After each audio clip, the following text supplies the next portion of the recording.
The rain had already been falling for as long as anyone could remember by the time the dropships from the Galactic Academy descended through the storm clouds of Nerath 9. It was supposed to be a training mission, an endurance exam on a frontier world once considered habitable. But when the cadets broke through the atmosphere, their sensors screamed warnings of unstable weather fronts, hurricane winds, and unending rainfall that had swallowed entire continents. The planet looked nothing like the simulation briefings. What was once supposed to be a swamp-laden basin was now a rolling black ocean dotted with the skeletons of submerged cities. Lightning cracked from horizon to horizon, illuminating towers that rose like broken fingers from the depths. For many cadets, it was the first time they understood what hopelessness looked like. Elias Corr stood at the open hatch of the descent shuttle, watching torrents of rain smear across the viewport. He could barely see past the water streaks, but he didn't need to. The sound alone told him everything.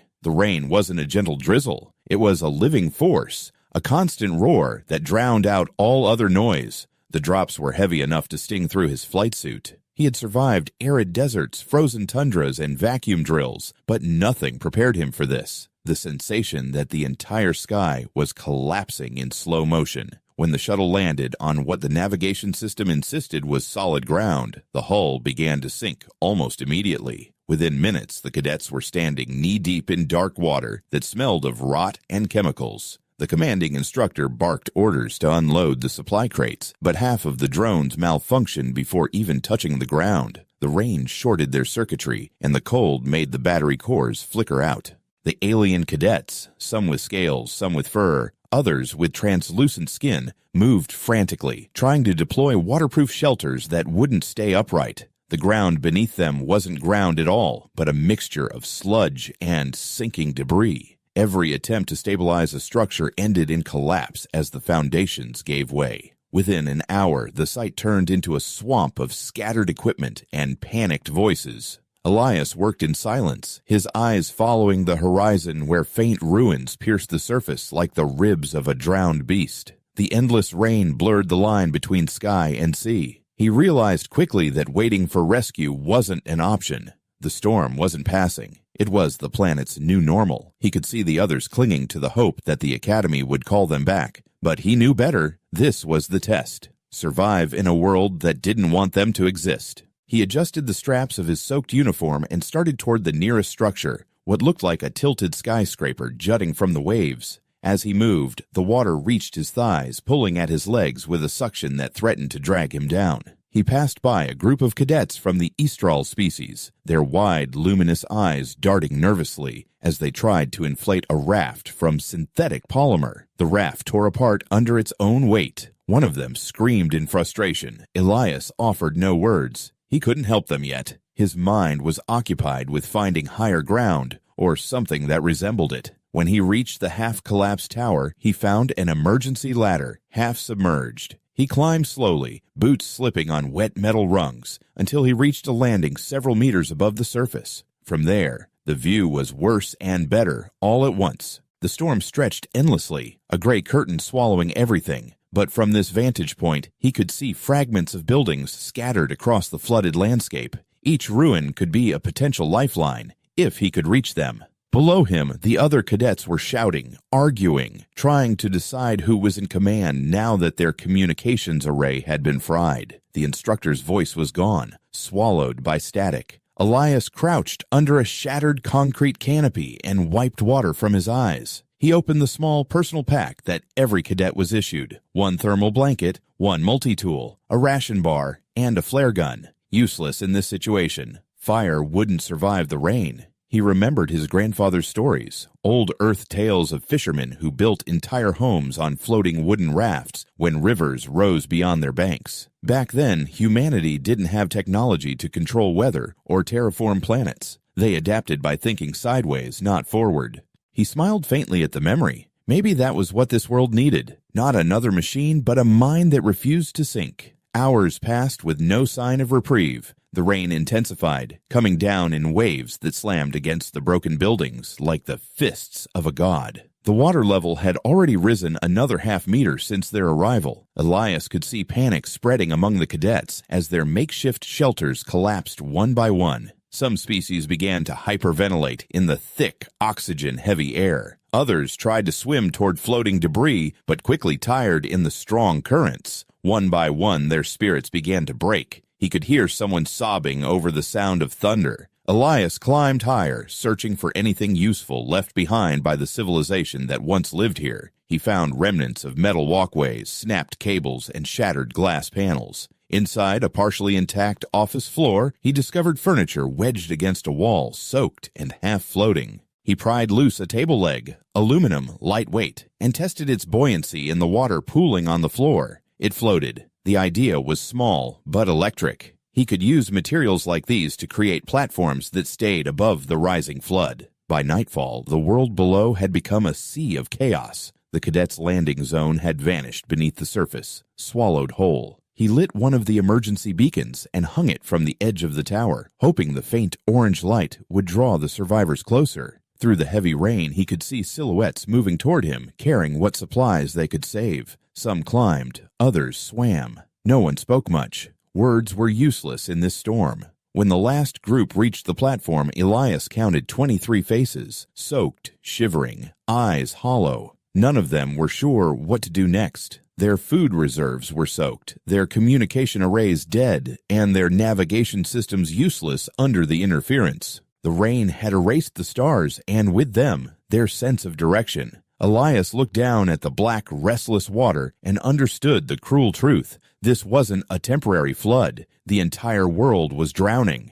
The first night on the tower was brutal. The wind screamed through the skeletal remains of the structure, tearing loose shards of metal that whistled through the darkness. Some cadets tied themselves to rusted pipes to keep from being blown away. Others prayed in their native tongues, voices trembling. Elias didn't sleep. He sat near the edge, watching the rain bounce off the water's surface in endless ripples. He tried to imagine where the land once ended and the sea began but couldn't. The distinction no longer existed. At dawn, or what passed for dawn under the endless clouds, the storm had not eased. The horizon was a monotone blur. One of the cadets approached Elias, her voice breaking. She asked if rescue was coming. He shook his head slowly. The look she gave him was half anger, half despair, but he didn't take it personally. He understood that false hope was worse than the truth. The only way to survive now was to adapt, and that meant thinking like the rain, constant, unyielding, always moving.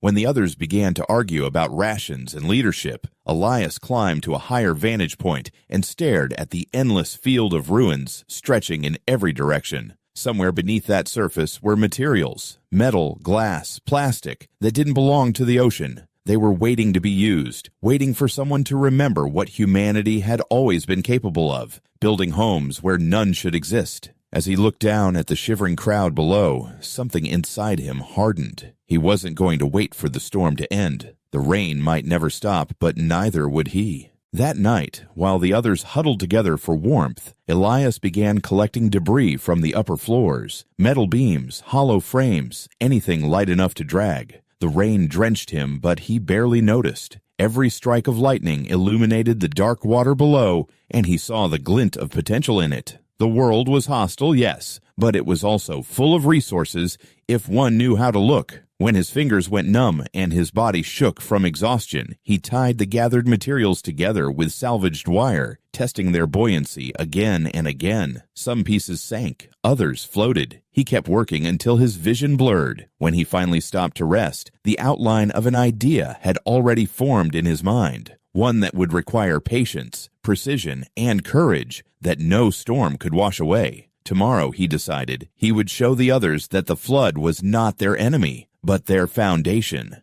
As the rain hammered the metal roof above him, Elias closed his eyes and whispered a promise to himself. If the rain never stopped, then he would learn to live with it, rise with it, and teach others to do the same. Elias woke to the same sound that had haunted his dreams, the relentless drumming of rain against steel. It was morning, or something close to it, though the sky offered no change in color. The world above and below blurred into a monotone gray, as if the planet itself had been washed clean of everything except water and ruin. His muscles ached from the previous night's work. The platform beneath him groaned with every gust of wind, metal straining against the pressure. Around him, the remaining cadets huddled in silence. Their energy was gone, replaced by the dull stare of beings who had accepted defeat. But Elias hadn't come here to surrender. He stood, stretching his stiff limbs, and looked down at the black expanse that had swallowed the land. Somewhere beneath those endless waves lay the future, if only he could drag it back to the surface. He spent the morning gathering what the storm had spared. The building's upper floors had been stripped bare by wind, but bits of salvage clung to twisted beams. Broken panels, cable reels, pieces of collapsed roofing.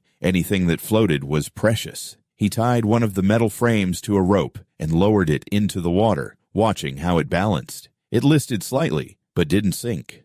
Good enough for a start. As he worked, the others watched him without moving. Some whispered that he was wasting time, that the academy would come for them soon. Others simply stared, too numb to argue. Elias didn't respond. He had learned long ago that hope was a currency that had to be earned, not begged for. By midday, he had dragged enough debris to the edge of the platform to begin shaping something new. He knelt in the rain, connecting sheets of metal with wire stripped from broken conduits. Each knot cut into his palms, but he kept tightening until the structure began to hold together. The wind rocked it violently, threatening to tear it apart. He climbed onto it to test its balance, shifting his weight from side to side. It creaked, but it floated. The first platform, crude, uneven, but alive. The others stared, and for the first time since the mission began, there was movement in their eyes. A faint spark of curiosity. A young cadet from the Sarathi species approached, her long fingers trembling. She asked what he was doing. Elias explained in short, simple words, pointing to the floating frame and then to the surrounding sea.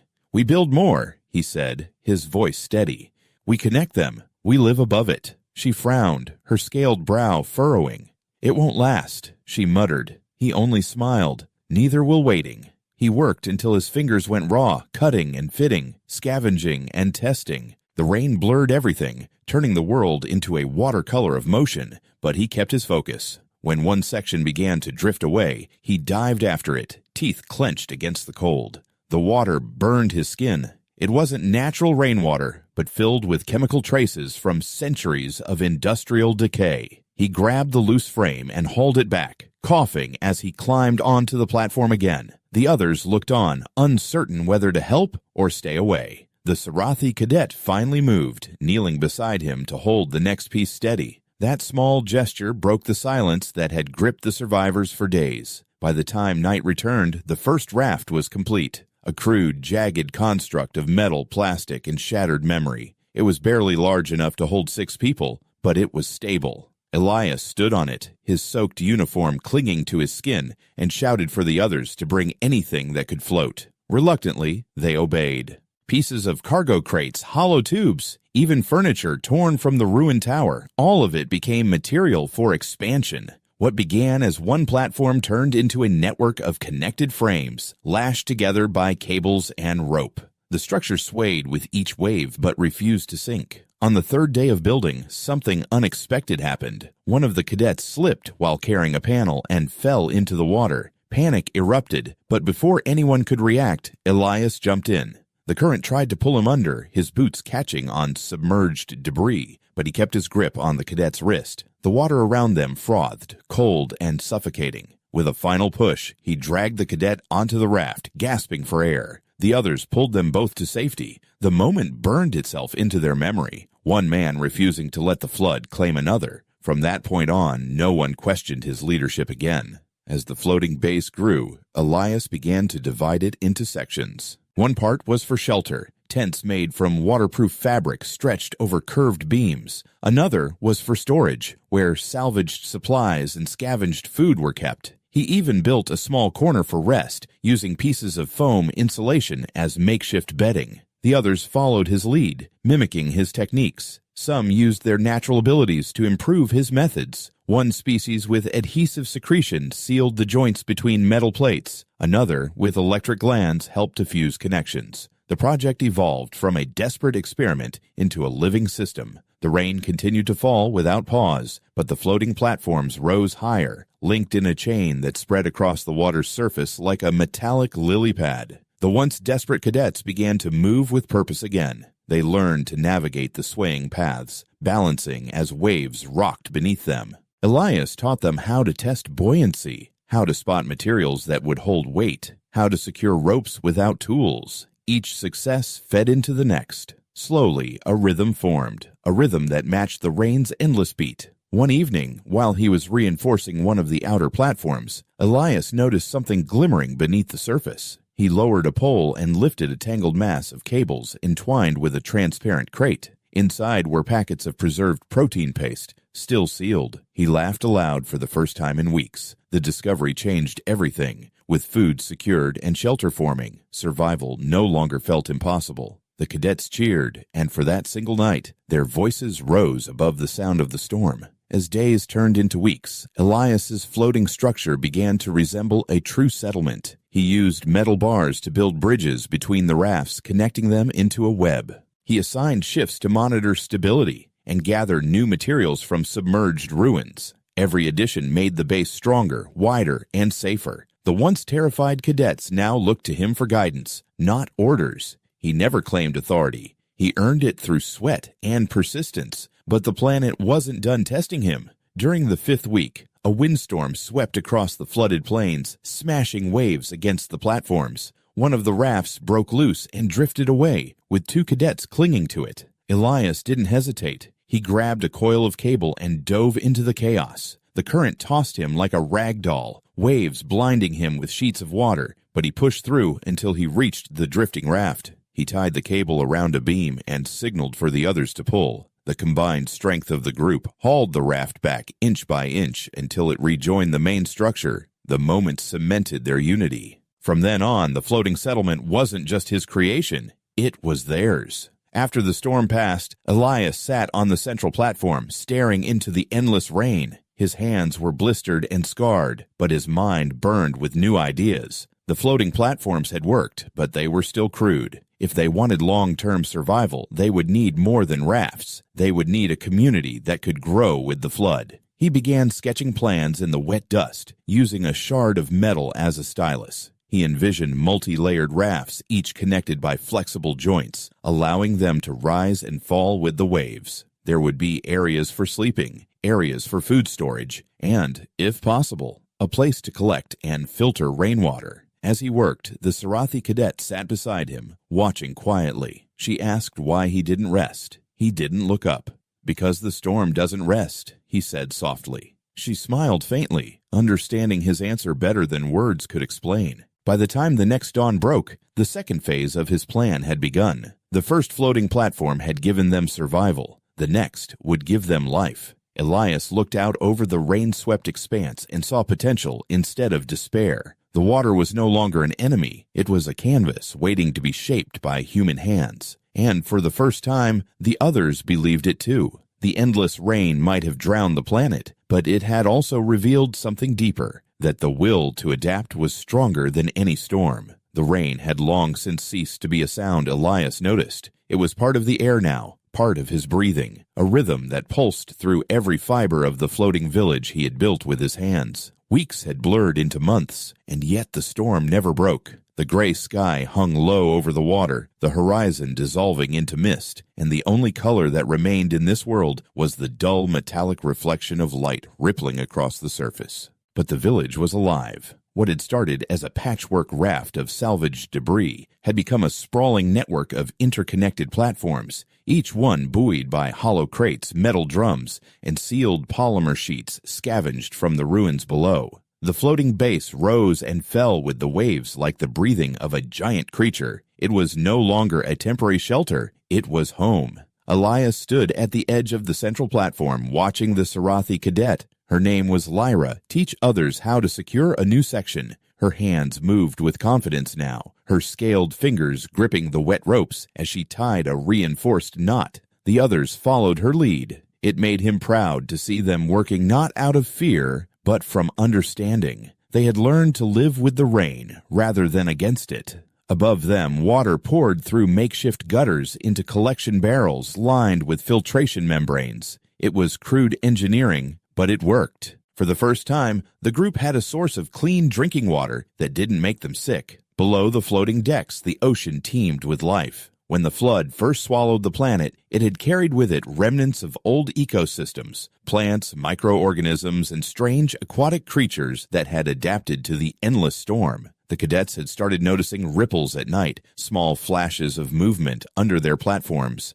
One evening, Lyra had cast a broken net into the water and pulled up a wriggling creature with translucent flesh and luminous veins. It was edible. Elias had studied its texture and tested it cautiously before teaching the others how to cook it safely, using the heat from their battery-powered coils. Soon, fishing became a daily routine. The smell of roasted fish mixed with the sharp scent of rain and metal, a new kind of comfort none of them had imagined possible. Elias took it upon himself to organize everything. He divided the platforms into functional zones. One section became the kitchen, with simple racks for drying fish and storing preserved food. Another became a communal area for sleeping, shielded by layered sheets of waterproof fabric stretched over frames. He even built a small elevated observation deck, where one could look out over the flooded expanse without getting drenched by the constant downpour. It wasn't luxury. It was survival elevated to dignity. The morale of the group began to shift. The once desperate cadets now spoke with laughter in their voices. Some decorated their shelters with pieces of colored metal. Others carved symbols into the wood panels as marks of belonging.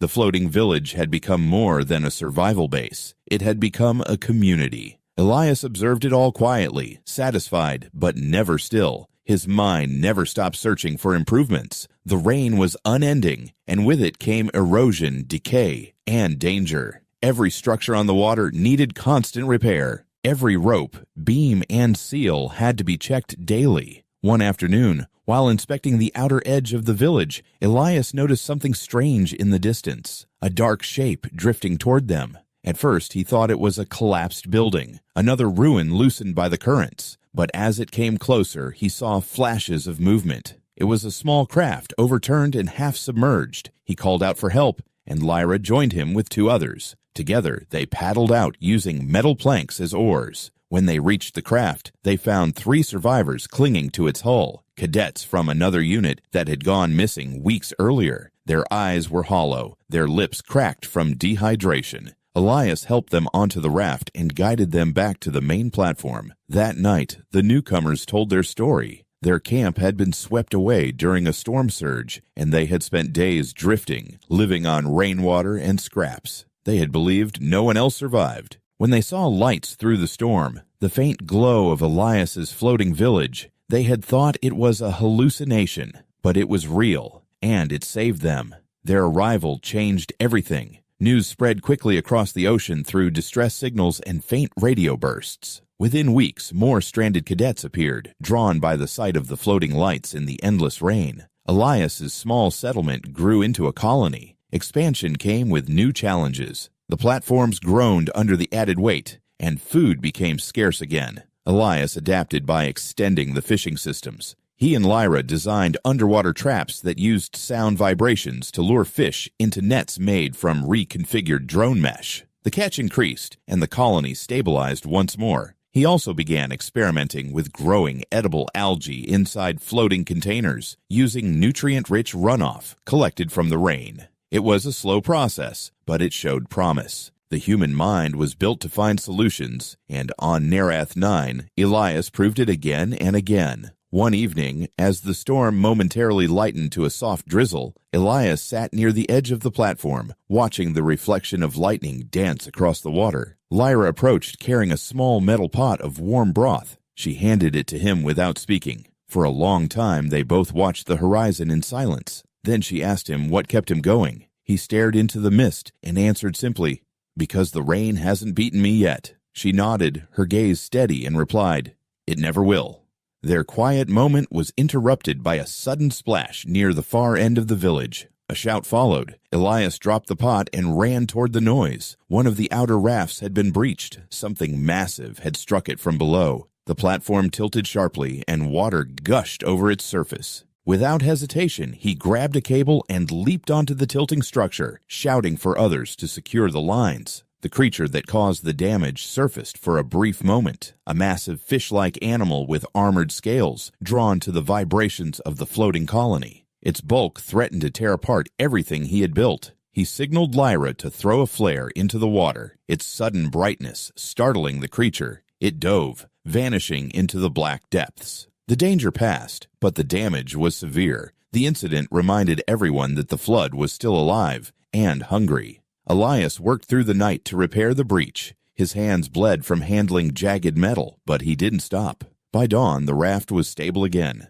The others watched him from the safety of the central platform, their faces illuminated by the faint blue glow of bioluminescent fish below. The sight of their leader refusing to yield, even after near disaster, reignited their determination. The flood might be endless, but as long as Elias remained standing, so would their hope. Over time, the floating village became a marvel of adaptation. It stretched across hundreds of meters, a patchwork city of steel, plastic, and courage. Newcomers were assigned homes, food was distributed evenly, and every species found a role to play. Some fished, some repaired, others collected materials from the ruins below. Elias even established a small watchtower where a rotating crew scanned for debris fields and incoming survivors. The Academy might have abandoned them, but they no longer needed rescue. They had created their own civilization on the bones of a drowned world. One day, while inspecting the newest addition to the village, Elias paused and looked down at the reflection of his face in the rainwater pooling on a steel plate. He barely recognized himself. His beard had grown thick, his eyes were sharp and sunken, and his once immaculate uniform was little more than a patchwork of fabric and repairs. Yet beneath the exhaustion, there was something stronger: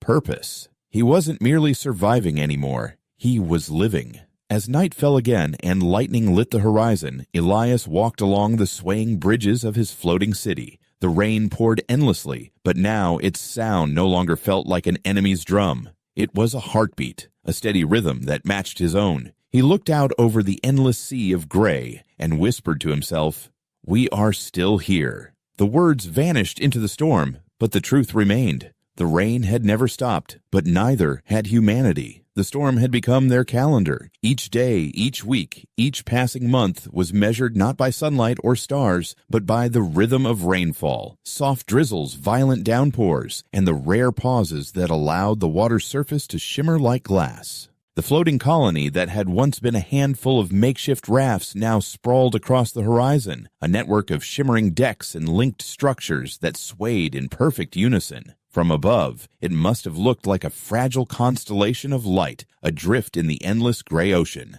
But to those who lived there, it was a city, a living, breathing organism that had learned to survive in defiance of the elements. Elias stood at its center watching as new recruits arrived on half-sunken debris, their faces weary but their eyes wide with wonder. The village was no longer a rumor whispered through the static. It was a beacon in the rain. Each newcomer brought something different: fragments of supplies, shards of technology, and stories of despair from distant sectors of the drowned planet. Some had drifted for weeks, surviving on rainwater and luck before spotting the faint glow of the floating city's perimeter lights. When Elias welcomed them aboard, they would kneel on the slick metal, unable to believe what they saw: real shelter, food, and order. He never gave speeches. He simply told them the same thing every time: help us build, and we'll all live. With the growing population came new challenges. Space became precious. The floating decks strained under the combined weight of dozens of structures and hundreds of lives. Food supplies, though steady, had to be rationed carefully. The fishing nets worked day and night, but there were limits to what the ocean could give.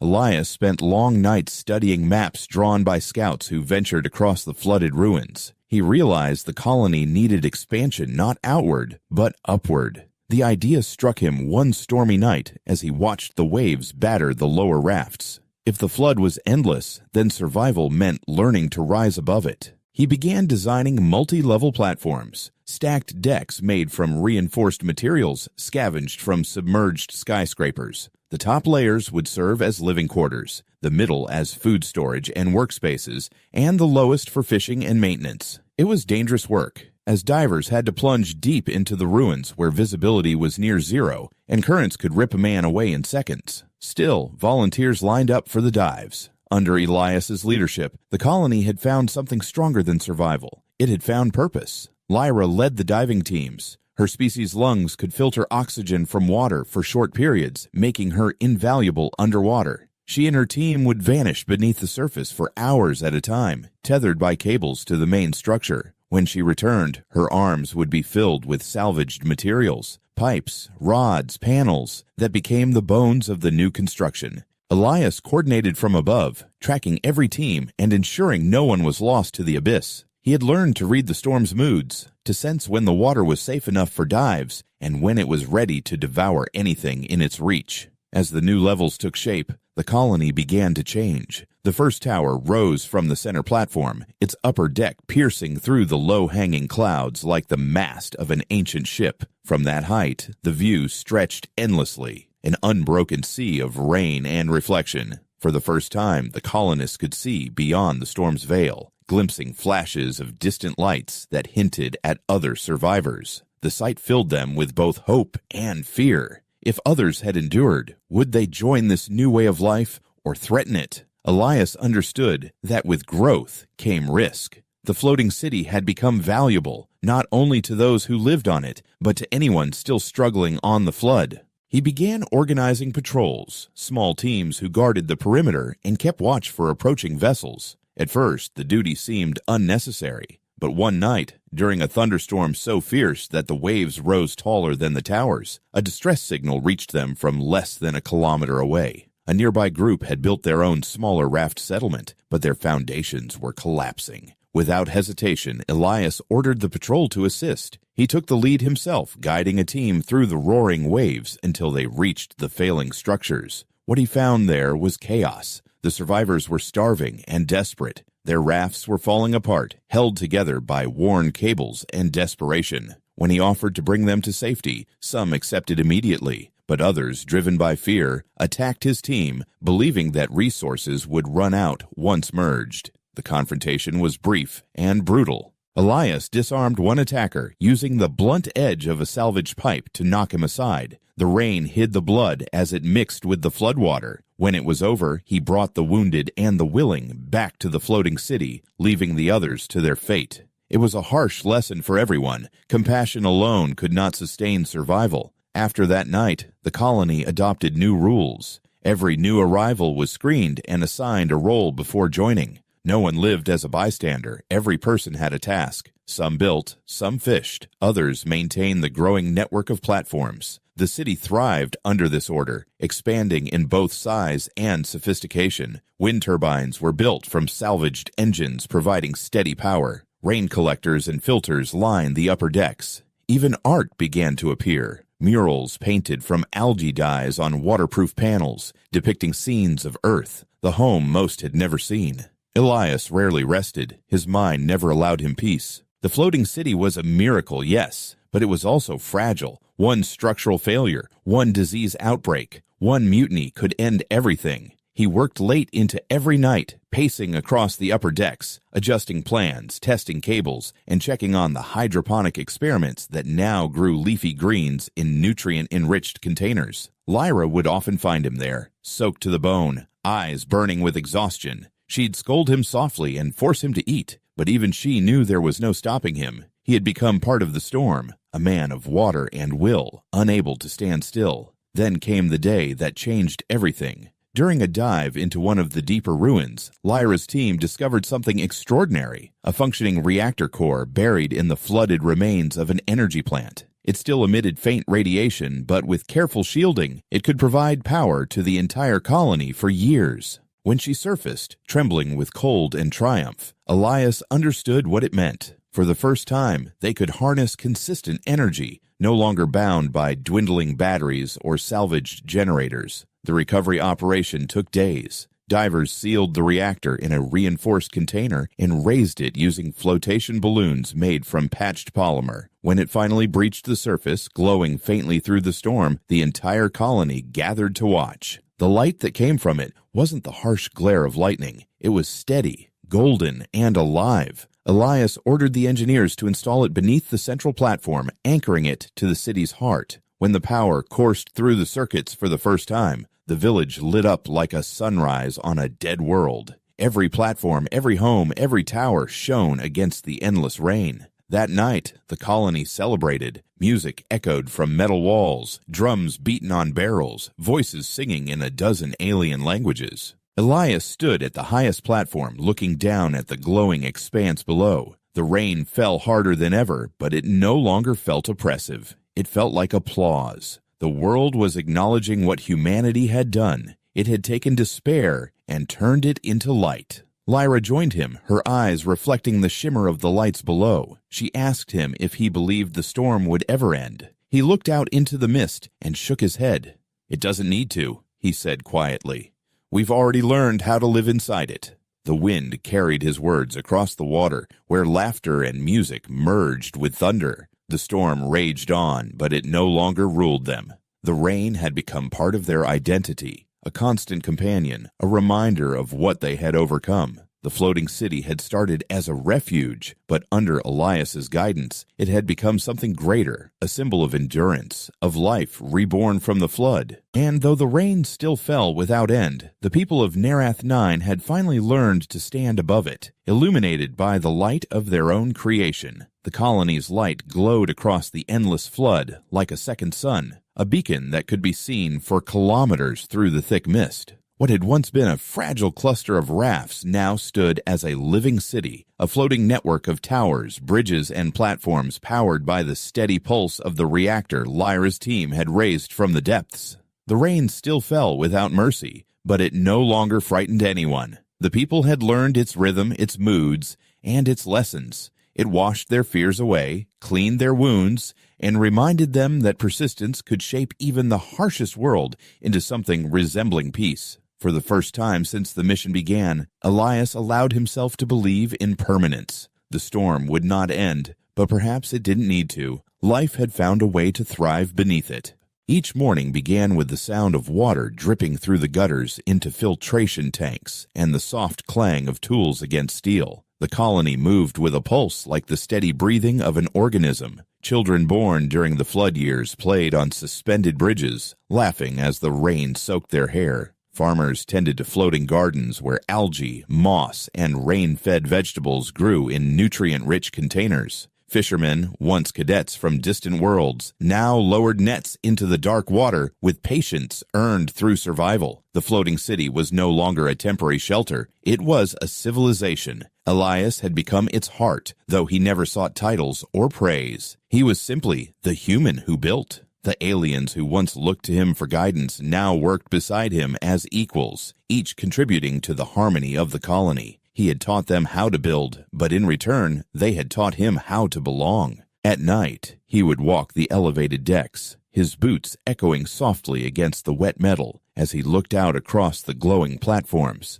Every light he saw represented someone who had chosen to live rather than surrender. It filled him with quiet pride and something deeper, a sense of closure he had never expected to find. Lyra had grown into his closest companion, her presence a quiet constant amid the storm. She had taken charge of the dive teams permanently, ensuring the reactor remained stable and the lower structures held strong. Her scaled skin gleamed under the artificial lights, her eyes sharp and calm as she coordinated the teams below. Together, she and Elias planned the future of the city, not in grand speeches, but in sketches and late-night discussions over the sound of rain striking the metal roof. Then, one morning, the sky changed. The rain did not stop, but the clouds shifted color from their usual gray to a strange pale gold. The horizon shimmered faintly, as if sunlight were trying to break through for the first time in years. No one spoke at first, unsure if it was real. The storm had been eternal for so long that the very idea of light seemed impossible.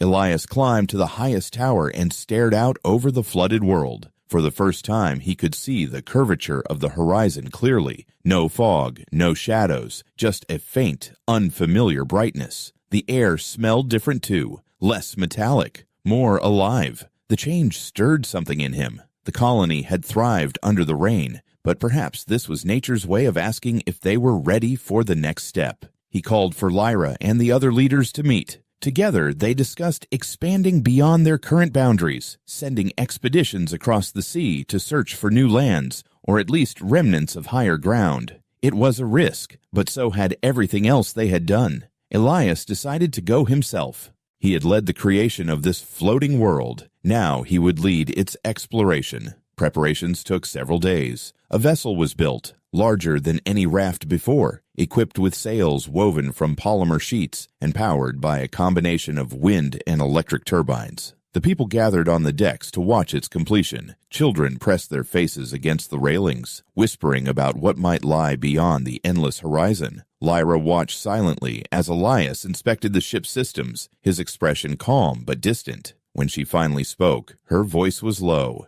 "You've given them everything," she said. "You don't have to go." He smiled faintly. "That's why I do. If there's more out there, they deserve to know it. And if there isn't, then at least we'll know we've built all we could." The morning of departure arrived quietly. The rain was softer that day, a mist rather than a downpour, as if the planet itself were holding its breath. The city's inhabitants gathered to see him off. The reactor's glow illuminated their faces as Elias stepped onto the vessel, his boots splashing against the deck. Lyra stood beside him for a moment longer. She pressed a small piece of coral into his palm, a fragment from the ocean floor shaped by years of current and storm. "So you remember where home is," she said. He closed his fingers around it and nodded. Then, without ceremony, he raised the sails, and the ship began to move. The journey stretched on for days. The rain returned in waves, sometimes light, sometimes torrential, but the ship held steady. Elias spent his nights watching the horizon, scanning for any sign of land. The ocean was vast, filled with strange life. Enormous translucent creatures drifted beneath the surface, glowing softly like living lanterns. Once, during a break in the storm, he caught sight of what looked like mountain peaks piercing the clouds in the far distance. His heart raced, though he couldn't be certain if they were real or a trick of the light. He pressed onward, his hand steady on the controls, driven by the same instinct that had guided him since the first day, the belief that there was always a way forward. On the 7th day, the ship struck something solid. He rushed to the bow, gripping the rail as the rain poured harder. Through the sheets of water, he saw it. A structure vast and half-submerged, but unmistakably artificial. It was an ancient city, preserved under the flood, its tallest spires still reaching above the waterline. He guided the vessel closer and stepped onto a slanted tower surface, slick with moss and time. As he climbed higher, the wind howled around him, carrying the smell of metal and decay. But when he reached the top, what he saw took his breath away. Beyond the ruins, faint shapes moved through the mist. Other floating cities, smaller but real, glowing softly like distant stars. Humanity, or what remained of it, had not vanished. It had adapted in other places too. He stood there for a long time, rain streaming down his face, before activating his radio beacon. His voice was steady as he transmitted coordinates back to the colony. "You were never alone," he said quietly. "There's more out here. We made it." The message traveled through the storm, carried by signal waves that reached the floating city hours later. Lyra received it while standing on the highest platform. When she heard his voice, she closed her eyes and smiled. The others around her cheered, their joy echoing across the water. The rain kept falling, but it sounded different now, softer, almost melodic. Weeks later, the expedition fleet set out from the colony, guided by the coordinates Elias had sent. The city continued to grow, its lights stretching farther each night. Elias never returned, but his name became part of every story told under the storm.